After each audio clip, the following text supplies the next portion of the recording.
who are very passionate about the cost of data, but particularly the phenomenon of expiry of data and airtime.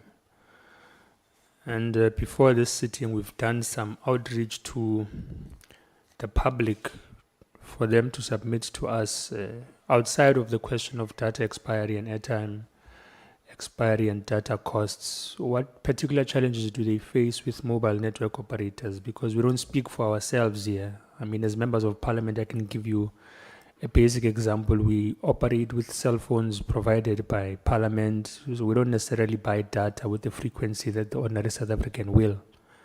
So those challenges are something we must also reach out to ordinary society to advise us as to what would they want. And I'd like to thank all of those who reached out to us. And I think most members of the committee will speak to the issues that confront broader society. So as the EFF, we have an understanding of connectivity and data access to airtime as something that is a basic human right.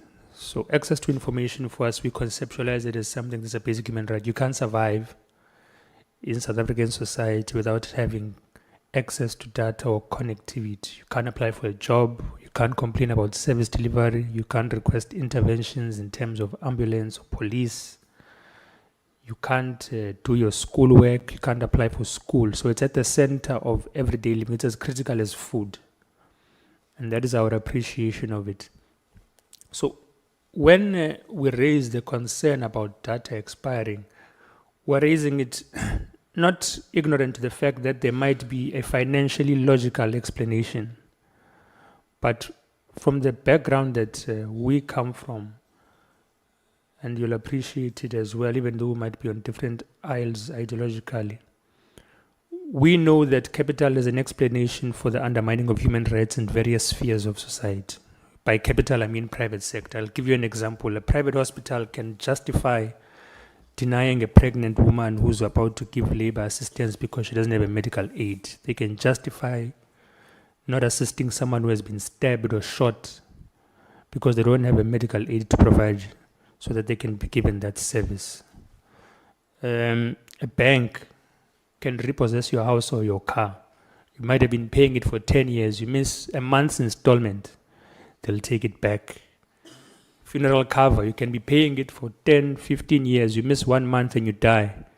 You've lost your coverage. So there is always a financial logic to justify violation of human rights or undermining of dignity. So I don't doubt that there's a logical financial explanation for the expiry mandates of data and airtime. But I think let's give you an opportunity to give us that logical explanation, which may be logical to you, but continues to undermine access to information for ordinary South Africans and their ability to live in this country.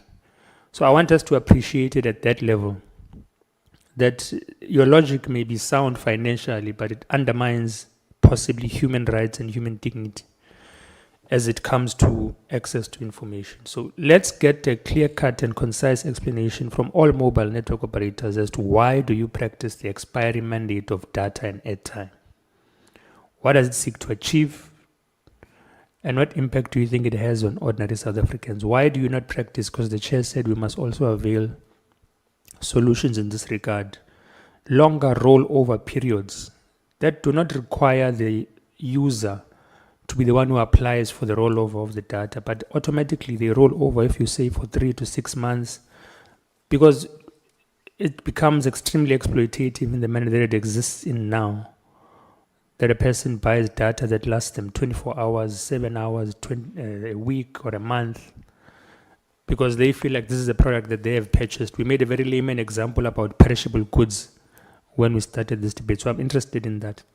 So the pricing construct, it is not, in our view, as exorbitant. If you check some of our bundles, I can check now, you get a bundle, hourly bundle, 3-day bundle. You get what you call my town offers, which are bespoke propositions that we give to people in different towns. You go on our private pricing platform, you're able to get much cheaper propositions based on the level of usage. Our pricing takes into consideration the level of wallet spend. So if you are my sister Paulina in the village, we know how much you are capable of spending because we can see your spending patterns. and then we customize a proposition for you because we can't compare you with Charles Molapisi who lives in Johannesburg. And for that, we sort of like design the pricing principles around if you are spending 20 rand on a monthly basis, maybe if you can spend 21, we'll give you twice the volume of data. We call it more for more principle. That we do largely for the vulnerable, the people who are largely in trouble in terms of spend. So we are very sensitive to that. I want to be very clear on that. Can we do more? I'm sure we can. But is there a lot of effort that we are making ourselves as MTN and the MNOs? I will say definitely. And I will ask that we look at that private pricing that we do for the poor. We are very careful in terms of how we price to make sure that the vulnerable get favorable bundles and more for more principle. The data expiry one, it just makes me think on, just to maybe highlight to the committee that the network is a finite resource. So the network does not exist in infinity, it's finite. So when you price for the network as a matter of principle, you need to price with the resource allocation in mind.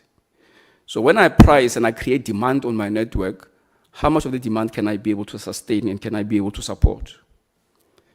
So for instance, if you were to say, I come to Parliament, there's a parking lot, there's a bay there, I pay for it, and then you say to Parliament, I'm going to be back here next year in March, and my parking bay must always be open for me, because when I decide to use it one day at night, during the day, in the morning, on a Sunday, next week, next month, I must find my bay available. Here's what will happen to Parliament. To allocate that, they're going to have to create and build more parking bays. Because everybody who decides to come back later to access what they paid for will have to find that facility available. So when we do this, it is never to mislead. It is only because we say 7-day bundle, 3-day bundle, 1-hour bundle, we're giving it to you because we look at the resource on our network to say, for this volume of usage, we can afford to allocate the following resources because we don't have an overextended envelope in terms of capital expenditure. So it's really a construct that was never really meant to mislead. It is confusing? Yes. Can the consumer sometimes find annoying? Correct.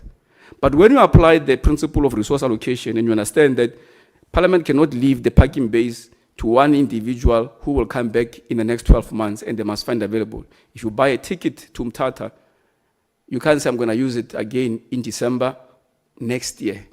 And every time I want to get into a bus, I must find my ticket available. You can't, because what will happen is that the provider of this service must create as many buses as possible for that sporadic level of demand that has been created. So maybe to answer that question, sounds a little bit heavy maybe in terms of how we're explaining it, but in essence what we're trying to say is that it was never meant to mislead, but we can understand why customers might wrestle with the acceptance and understanding. But if the committee can also maybe, we can take you into our confidence and explain to you in level of detail, so it can help us to propagate this message that this was never intended to be a misleading proposition. But I will tell you that we do many propositions that our people should find affordable that are one-to-one pricing.